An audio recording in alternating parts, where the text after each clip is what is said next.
braços com uma das piores crises da sua multissecular história. Portugal vai a votos no início de junho, num ato eleitoral que se poderá revelar decisivo para o futuro do país e que poderá pautar o regresso do Partido Social Democrata ao poder após 6 anos de governação socialista.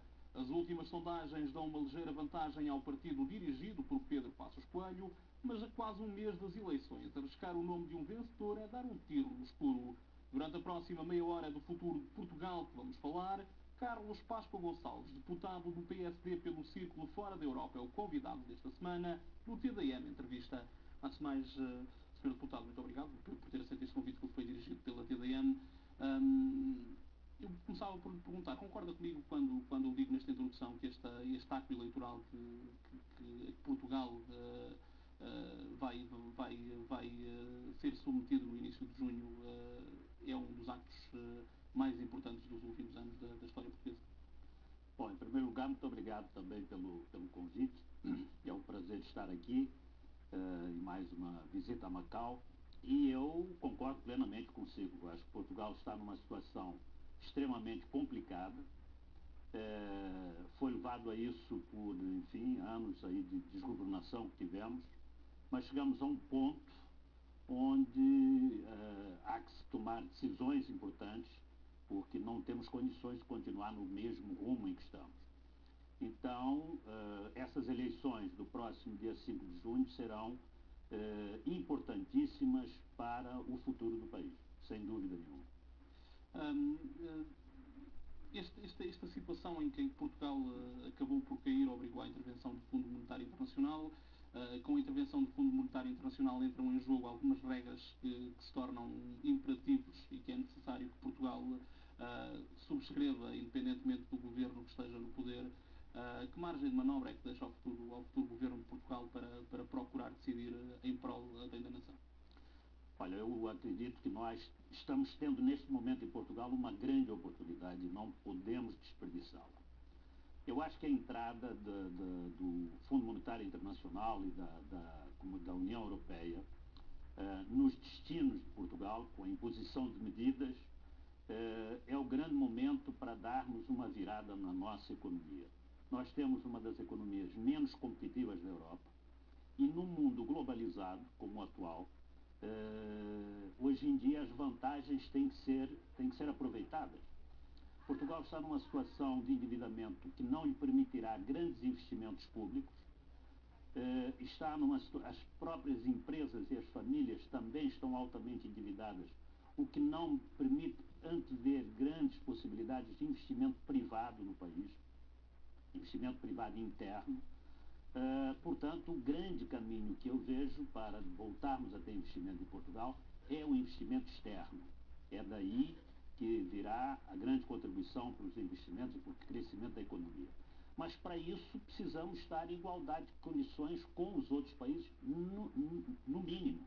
O ideal é que estejamos mais competitivos do que os outros, porque hoje, quando alguém vem de fora para fazer um investimento, analisa onde é que vai ter mais vantagens e é ali que vai investir. Então, Portugal tem hoje uma carga tributária extremamente elevada, tem uma legislação laboral ainda desatualizada para os momentos atuais, tendo que competir com outros países neste mercado globalizado, precisa de fazer reformas efetivas, profundas, para que a sua economia volte a crescer, para que volte a gerar empregos e para que voltamos, enfim, a ter receitas, a ter margem de voltar a colocar as nossas contas públicas em ordem, para que a economia possa evoluir de forma serena, mas com um lado positivo sempre ascendente. As propostas do partido que representa e Pedro Passos Coelho nesse sentido vão no sentido da liberalização, mas tendo em conta aquilo que é a conjectura da economia portuguesa, da atual economia portuguesa, ou como está atualmente a economia portuguesa, e como dizia há pouco, terá que passar necessariamente pelo investimento externo, pela atração do investimento externo. Como é que acha que os portugueses vão ver eventualmente a possível compra daquilo que ainda continua a ser património do Estado, grupos como a TAP, a Caixa Geral de Depósitos, por parte de investidores estrangeiros? Isto recordando, por exemplo, o que aconteceu com a Portugal Telecom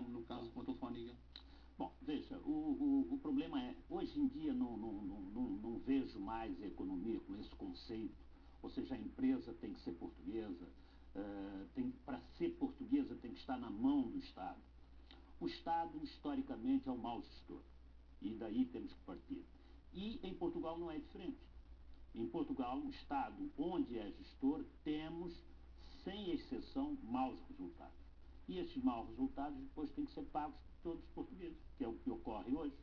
Nós temos uma Refer deficitária, temos uma TAP deficitária, temos as empresas de transporte, basicamente todas deficitárias, e aí eu pergunto, bom, qual é a melhor solução? É mantermos esse déficit permanente e essa sangria de recursos, ou é, enfim, conseguirmos melhores gestores através de algum nível de privatização, alguns níveis de parceria, conseguir melhores gestores para deixarmos de ter esses déficits, para deixarmos de ter essa sangria de recursos, para que os portugueses possam se livrar desse peso e para que esses recursos possam ir efetivamente para onde são necessários, que é para o apoio social, que é para uma melhoria da saúde, que é uma melhoria na educação, que é o lugar onde o Estado tem que estar. Então, o que nós defendemos é, hoje, neste momento, obviamente, não vamos nos livrar, indo para o governo nos livrar das empresas de qualquer maneira, mas é fazer uma reformulação financeira, uma reorganização, de forma que as empresas possam ser saneadas e, a partir daí, possam ser privatizadas, tirando esse ônus de cima do Estado, obviamente, de cima dos portugueses, para que possamos voltar a baixar o nível de impostos e transformar a nossa economia novamente numa economia saudável, competitiva e acessível para investidores estrangeiros. Os partidos concorrem com o PSD, este acto eleitoral, os principais partidos acusam este programa de Pedro Passos Coelho, que ainda não foi apresentado na totalidade, de resto, será apresentado hoje, de ser minimalista, foca muito na economia e o resto. Eu acho que o grande problema que nós temos hoje está exatamente na economia. Tá? Todos os outros problemas são decorrência dos problemas que temos na economia. E temos que partir sempre de um ponto de partida que não pode ser esquecido. Portugal é hoje parte de um mercado, de um mundo globalizado. Nós temos que competir. Então, por exemplo, fala-se muito no problema da legislação laboral, que o Partido Social Democrata quer acabar com a proteção ao emprego. Mas há um dado que não pode ser esquecido. Nós estamos em competição com diversos países. E se nós temos uma legislação rígida e de difícil administração, como é que vamos competir em igualdade de condições com países que têm uma legislação muito mais liberal do que a nossa? Onde é que os investidores, para onde apontarão os investidores? De que forma vamos competir? Eu acho que esse é o ponto de partida. Quer dizer, nós não estamos em competição com países que tenham uma legislação laboral tão rígida ou mais rígida do que a nossa. A maioria dos casos, a grande maioria, é legislações muito mais suaves. Então temos que nos adaptar a isso, porque estamos num mercado de concorrência, não há hipótese. Isto funciona para as economias a grande escala, como funciona para as economias na pequena escala. Por exemplo, aqui em Macau, se você vai na rua e tiver que tomar um café, você vai tomar um café onde ele é mais caro ou onde ele é mais barato? Desde que seja em igualdade de condições, obviamente ele é mais barato, não é? Dentro de portas ou dentro das fronteiras portuguesas, o Partido Socialista tem dominado ao longo das últimas duas legislaturas, mas nos círculos da imigração não é assim. O PSD tem sido a força política dominante. O que é que poderia mudar na área que diz respeito no círculo de fora da imigração, fora da Europa, se o PSD conseguisse ser o partido mais votado no 5 de junho? Muito bem, nós temos expectativa de manter no círculo de fora da Europa os dois deputados. Atualmente, eu e o deputado José Cesário somos os representantes do PSD. O PSD é o único partido, aliás, que tem representantes fora da Europa. E eu, enfim, me considero imigrante, porque eu saí de Portugal com 15 anos, vivi permanentemente no Brasil 37, no Rio de Janeiro, mais especificamente, então como imigrante, como qualquer imigrante. Voltei a Portugal há 6 anos atrás para assumir esse cargo na Assembleia da República para defender os imigrantes, porque isto partiu exatamente de um inconformismo meu com as políticas que existiam para a imigração e da forma como o Estado tratava e ainda trata as comunidades portuguesas. E o que eu acho é que, voltando a ser reeleitos, tanto eu quanto o deputado José Cesário, e com o nosso partido no governo, vamos poder levar para o governo esta experiência acumulada que nós temos. Ou seja, eu viajo e visito permanentemente todas as comunidades dos 4 continentes que formam o nosso círculo eleitoral. O deputado José Cesário também faz isso com bastante frequência, adicionando-se ainda o fato dele já ter sido secretário de Estado das comunidades no governo do Dr. Durão Barroso. Somando essas experiências, hoje nós temos um conhecimento das comunidades portuguesas que não pode ser desprezado e que com certeza irá colaborar e muito para melhorar a vida das comunidades portuguesas, seja no atendimento de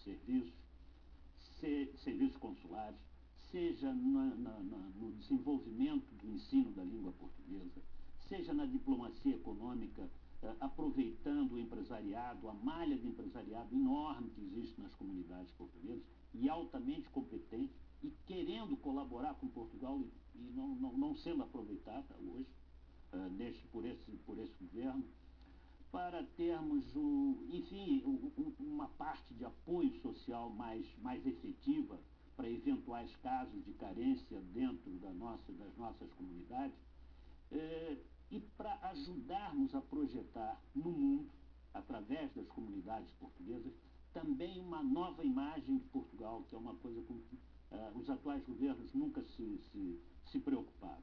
Então, acho que temos uma grande contribuição a dar, e só com o nosso partido no governo, só com o PSD no governo, é que poderemos ter esses canais mais desimpedidos para podermos levar não só para a Assembleia da República, mas também para o Executivo, as propostas e colocá-las na prática, colocá-las no terreno e, com isso, dar às comunidades, enfim, um outro estatuto que elas hoje não têm. Dizia ontem numa entrevista à TVN que Pedro Passos Coelho teria dado indicações para pedir ou para levar uma mensagem às comunidades portuguesas espalhadas pelo mundo, de contribuírem também para ajudarem a endireitar Portugal, passa a expressão. O que é que Passos Coelho quer com este apelo? Veja, Passos Coelho foi sensibilizado por nós, que somos os deputados da imigração, tanto fora da Europa quanto o próprio deputado que temos na Europa, foi sensibilizado para as questões das comunidades. E tem falado nisso com alguma frequência, dando indicação de que efetivamente foi sensibilizado.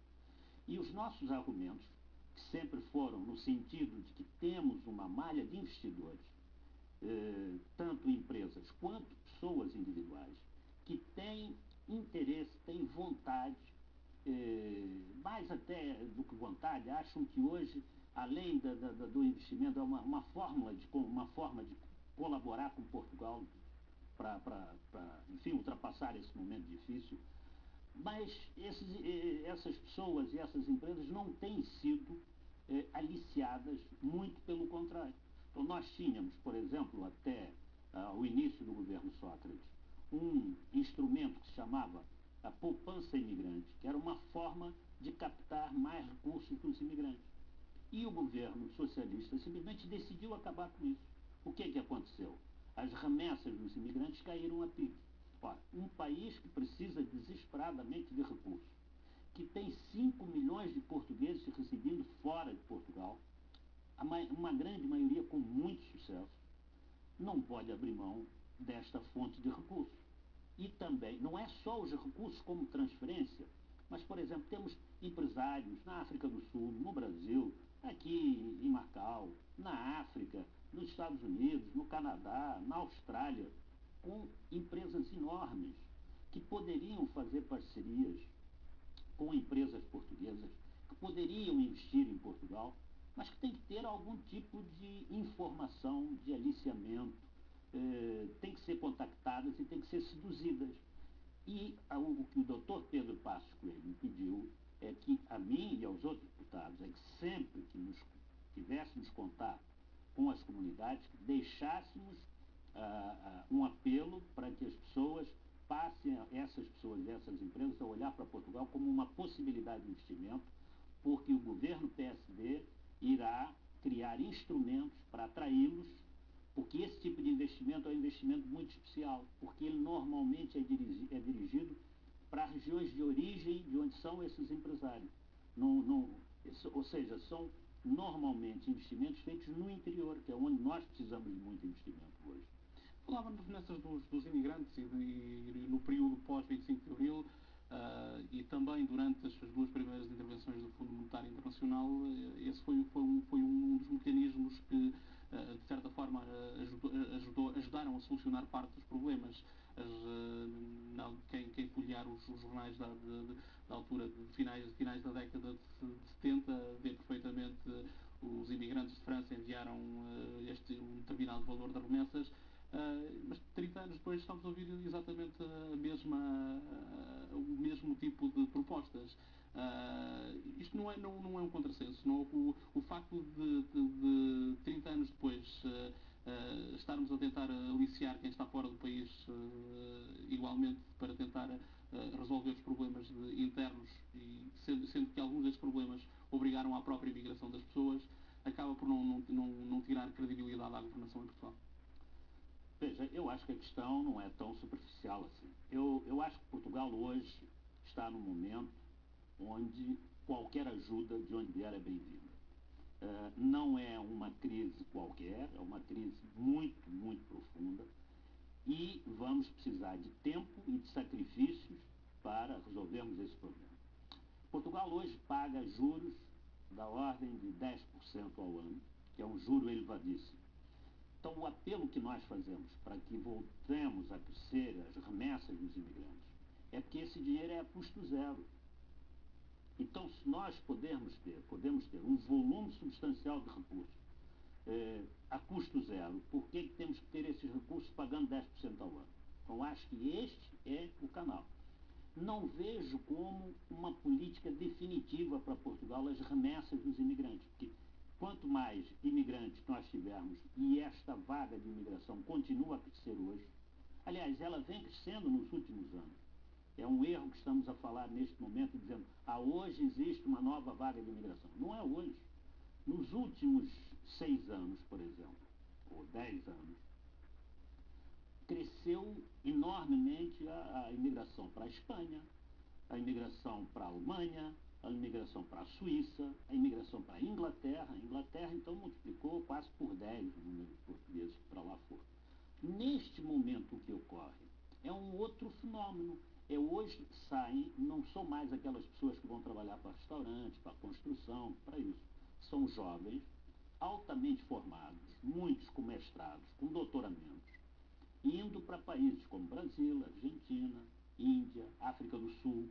Por quê? Porque lá é que estão as grandes oportunidades hoje. Como eles têm uma formação privilegiada, não tem campo de aplicação dessa formação em Portugal, vão para muitos para países em desenvolvimento. Ou seja, hoje estamos a ver uma nova vaga de imigração, por exemplo, para a América Latina, coisa que não se via desde a década de 60. Eu fui para o Brasil em fins de 67, fui um dos últimos. De lá para cá, basicamente, não aconteceu nada. Tivemos ali um período na altura do 25 de abril, mas que foi transitório. Mas hoje, várias pessoas vão, engenheiros, diretores de empresas, mas não vão trabalhar para empresas portuguesas, vão trabalhar para empresas estrangeiras, para empresas brasileiras, a mesma coisa na África do Sul, a mesma coisa na Argentina. Então, é um outro fenômeno. Agora, eu entendo que qualquer ajuda neste momento, voltando ao tema inicial, qualquer ajuda neste momento é bem-vinda e nós devemos contar com todos os portugueses, inclusive com os que estão lá fora, os que têm possibilidades de colaborar com Portugal, tanto fazendo investimentos diretos em negócios, quanto fazendo remessas para Portugal, para conta de poupança, quanto em investimento no mercado imobiliário. Temos hoje lá mais de 350 mil imóveis sem clientes. E poderíamos ter nas comunidades portuguesas um bom canal para escoar esses imóveis, para dar um novo gás às empresas de construção que hoje estão completamente asfixiadas. Então, há um mercado nas nossas comunidades extenso, com recursos, com vontade, só precisa de ser aliciado. E a moeda de troca para aliciar? Eu pergunto isto porque dizia há pouco que, pela experiência que tem da imigração, nem tudo corre bem. Há aspectos que são negligenciados.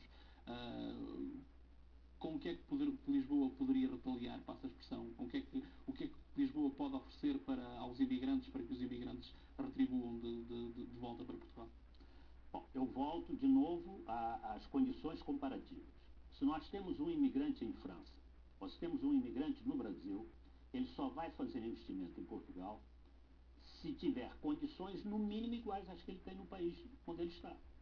Agora, se nós criamos mais impostos, dificuldades de lei laboral, dificuldades, não temos nenhum incentivo que compense qualquer desnível de competitividade. A pergunta eu faço, por que ele iria investir em Portugal?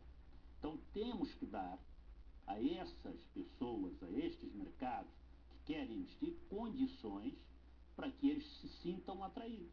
Então, por exemplo, vou lhe dar um exemplo de uma proposta minha efetiva nesse campo. Como eu disse, temos 350 mil imóveis para venda em Portugal. Hoje, se um imigrante, um português aqui de Macau, quiser comprar um apartamento em Portugal, vai ter exatamente as mesmas condições de quem mora lá. A pergunta que eu lhe faço é assim, por que compraria em Portugal e não em Macau? Para comprar em Portugal tem que ter algo mais. Então, se comprar um apartamento hoje e vendê-lo daqui a 5 anos, vai ter que pagar as mais-valias daquilo. E a minha proposta era, primeiro, dar algum tipo de isenção inicial para o imposto sobre os imóveis, o IMI, para que a pessoa sinta que está fazendo um investimento, mas que não vai ter um grande custo de manutenção, e depois dar um redutor sobre as mais-valias que terá que pagar no dia que vender, por cada ano que mantiver o imóvel. Por exemplo, se o senhor tem que pagar 25%, por exemplo, de mais-valias sobre o ganho na venda do imóvel. Se ficar com ele 10 anos, não pagaria os 25, pagaria 15. É uma fórmula de compensar aquele nosso poder, não muita competitividade. Mas temos que transmitir isto, e para isto temos que partir de um princípio que o nosso partido está maduro para assumi-lo, que é de tratar as comunidades portuguesas em igualdade de condições com as várias regiões de Portugal. Ou seja, as comunidades não podem ser uma coisa de segunda classe, uma coisa que nos lembramos de vez em quando. Temos que ter uma política efetiva para considerarmos as comunidades como consideramos qualquer região de Portugal. Nós olhamos muito para o Algarve, por exemplo, que pode nos dar receita de turismo. Temos que ter uma política para a imigração exatamente igual, porque a imigração também pode dar uma receita de turismo tão grande ou igual ou maior até do que o Algarve. Mas temos que ter uma política efetiva. Agora, se temos uma política para atacar o turismo no Algarve, por que não temos uma política para atacar o turismo no Brasil, ou na Argentina, ou em Macau, ou qualquer outra forma? Estou dando um exemplo do turismo como qualquer outro. O nosso AICEP tem que ter políticas para as comunidades, para os países, levando em consideração as câmaras de comércio de matriz portuguesas que nós temos. Nós temos câmaras de comércio nos Estados Unidos, no Brasil, na África do Sul, na Austrália, que são formadas, na grande maioria, por empresários que estão estabelecidos localmente, mas de origem portuguesa, conhecem Portugal, gostam de Portugal. Mas o AICEP não interage com essas associações. Ora, isto é uma mais-valia que nenhum outro país tem, só nós temos isso, mas não aproveitamos. Então, quando eu digo, volto a dizer, quando há um apelo do nosso presidente do partido, Dr. Pedro Passos Coelho, para que façamos, enfim, para que informamos às comunidades que o nosso partido está maduro e preparado para interagir com as comunidades, é nesse sentido, é tratá-las em igualdade de condições, como se fossem regiões de Portugal. Uma outra proposta curiosa que fez foi em relação ao alargamento do conceito da lei de nacionalidade. Propôs que eventualmente abrangesse os netos dos imigrantes portugueses. Esta é uma proposta que vai manter na próxima legislação, se for eleito? Sem dúvida nenhuma, essa proposta é uma das propostas de maior justiça na minha opinião, e vou explicar isso rapidamente. O que ocorre hoje na legislação que temos em vigor? Temos um avô com 2 netos. Um dos netos, o pai dele decidiu obter a nacionalidade portuguesa. Então, este neto pega a nacionalidade portuguesa do pai, porque ele pode pedir um ascendente direto. Então, não há nenhum problema. Mas tem um outro neto, que o pai dele, por alguma razão, não obteve a nacionalidade. E o engano dos outros partidos é que diz, mas ele não tirou a nacionalidade porque não quis. Não é assim, que até há poucos anos, na Venezuela, no Brasil, na América Latina em geral, se você pedisse a nacionalidade portuguesa, perdia a nacionalidade de origem. Não podia ter a dupla nacionalidade. E aí você não podia ser funcionário público, não podia ter fazendas, não podia ter terras, não podia ter barco, não podia ter nada. E muitos trabalhavam para o Estado, são brasileiros, são argentinos, são venezuelanos. Então eles não podiam tirar a dupla nacionalidade porque perdiam a nacionalidade de origem. E aí o filho dele, neto do mesmo avô, só porque o pai tinha um impedimento ou porque não quis, ele não pode mais ter essa nacionalidade. Então como é que pode? 2 netos do mesmo avô, que têm a mesma origem, por que um pode ser português e o outro não pode? Por isso é que eu digo, para mim, é uma questão de justiça, que precisa ser reparada, porque não faz o menor sentido, e vou voltar a apresentar esse projeto, e tenho certeza que nesta legislatura vamos aprová-lo, porque com certeza vamos ter maioria na Assembleia. Que mais projetos é que tenciona levar à Assembleia da República? Nós temos uma lista de propostas que está no nosso manifesto eleitoral, visando ao apoio da mulher imigrante, da comunicação social na diáspora, que nós temos diversos meios de comunicação locais nas comunidades, como jornais, programas de rádio e até televisões, que fazem a divulgação da cultura e das coisas de Portugal, substituindo o Estado. Ou seja, nós temos hoje, vindo de Portugal, muito pouca informação para as comunidades. A RTP, que foi criada para ter esse papel, a RTP Internacional, lamentavelmente não tem uma programação para as comunidades. Então, você está aqui em Macau, assiste o telejornal e vai ver que está chovendo em Lisboa, que tem engarrafamento na ponte 25 de abril, que o tráfego tem acidente na ponte da Rábida no Porto. Ninguém que se interessa para quem está aqui em Macau, para quem está no Brasil ou para quem está nos Estados Unidos. Nós não temos uma programação visando as comunidades. Já na RTP África isso já funciona. Já temos muitos programas voltados exclusivamente para a África. Então, primeira coisa é assim, vamos ter que ter a RTP Internacional funcionando com grelhas voltado para as comunidades portuguesas, e temos que apoiar aqueles meios de comunicação locais, porque eles substituem o Estado na forma de divulgar. Eu, por exemplo, estou hoje aqui falando que vamos ter eleições agora dia 5 de junho. O consulado não fala sobre isso. E quem é que tem o dever de informar aqui? Tem que ser o consulado, que ele é que é o Estado português aqui, nesta região. Mas ele não faz isso. Então hoje a TVM está substituindo o Estado português nessa obrigação de informar. Os jornais que temos aqui, os programas de rádio, estão substituindo. Macau, obviamente, é um caso à parte, que há um apoio do próprio governo de Macau. Mas temos a mesma situação em outras comunidades, nos Estados Unidos, no Canadá, como eu disse, no Brasil, na Austrália, onde temos dezenas, centenas de programas de rádio e de jornais e de programas de televisão que são eminentemente privados, que não têm apoio de ninguém, nem de Portugal, nem do governo local. E isto precisa ser regulado e apoiado para que esta substituição do Estado, este trabalho de substituição do Estado no dever de informar, seja profícuo, seja, enfim, tenha o resultado que queremos, para, dentro desse espírito que eu falei, termos tratamento igual nas comunidades como temos nas diversas regiões de Portugal. E o outro ponto importante é fazer efetivamente aquilo que nós chamamos de reestruturação consular. Esse é o ponto que considero talvez o mais importante de todos, que tem como ponto de partida o quê? A descentralização do apoio, do atendimento consular. E aqui vou dar um exemplo, não estou dizendo que é um caso concreto, mas só vou dar um exemplo para que as pessoas possam perceber o que é que isto significa. Nós temos hoje aqui duas comunidades muito próximas, que é Macau e Hong Kong, mas quando alguém de Hong Kong precisa de um passaporte, precisa tratar de um assunto, tem que vir a Macau. Mas nós temos um consulado honorário em Macau, em Hong Kong. Esse consulado honorário, se é liderado por alguém que nós já confiamos, que já deu demonstrações de que é uma pessoa que Portugal pode confiar. Por que esse consulado não pode ter competências alargadas e não pode tratar localmente dos problemas das pessoas de Hong Kong?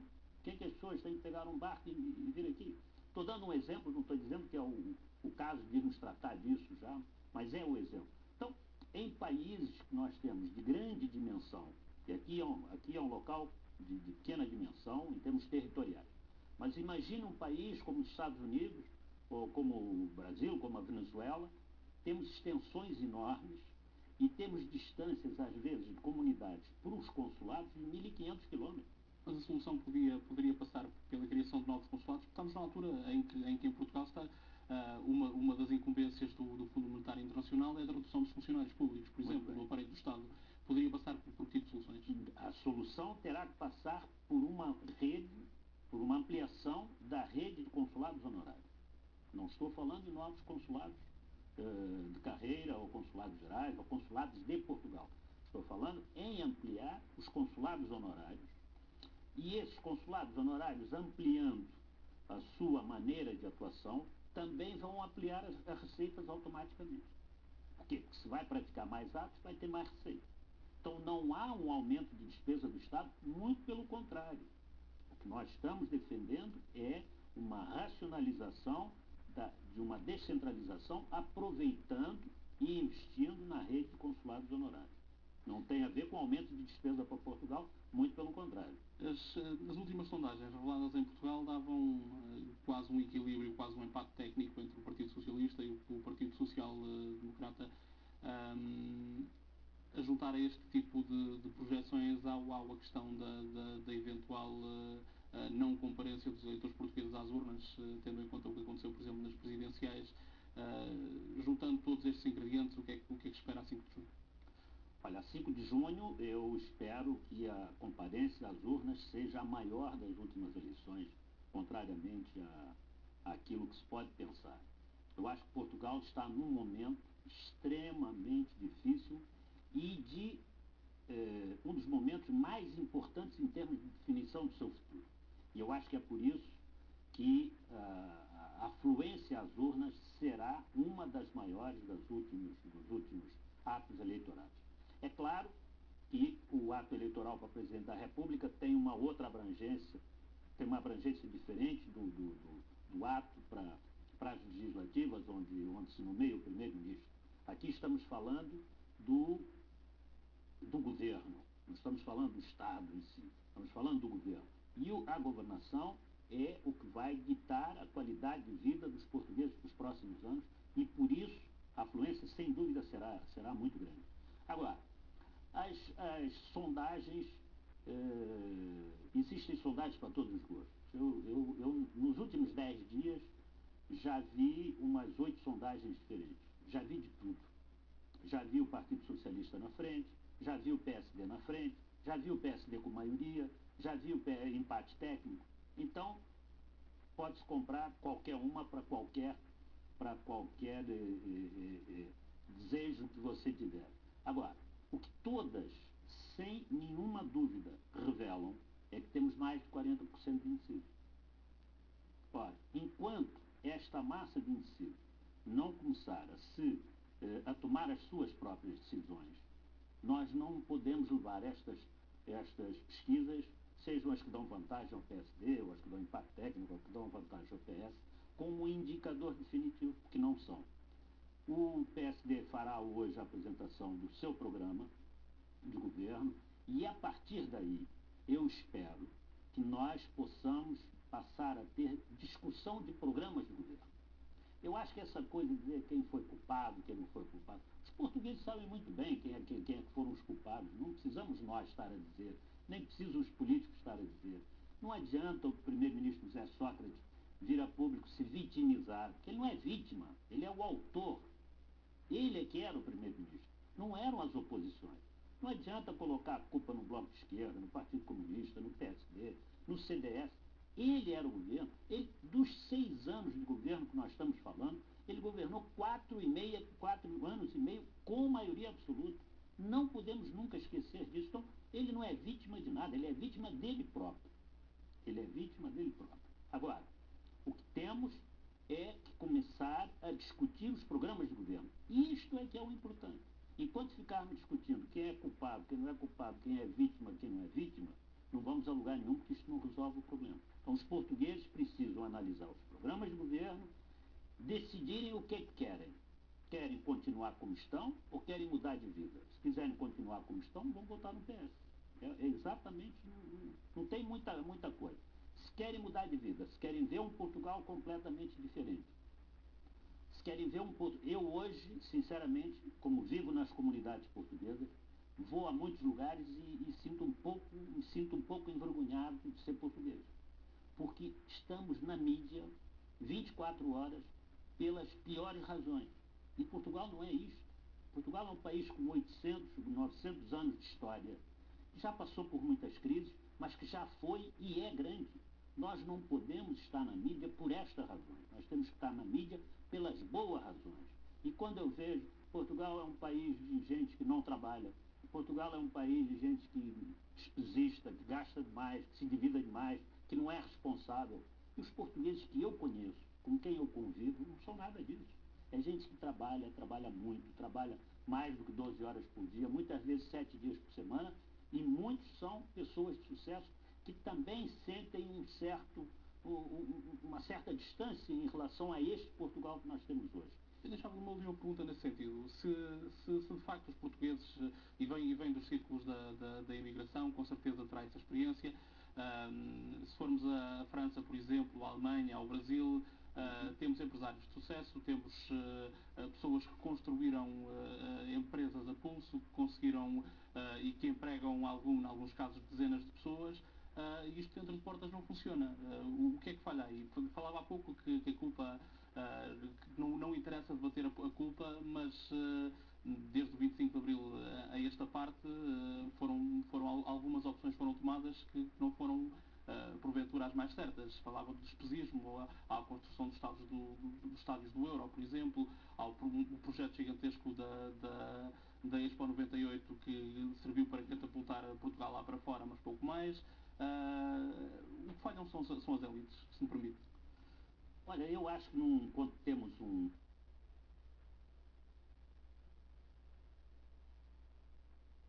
quadro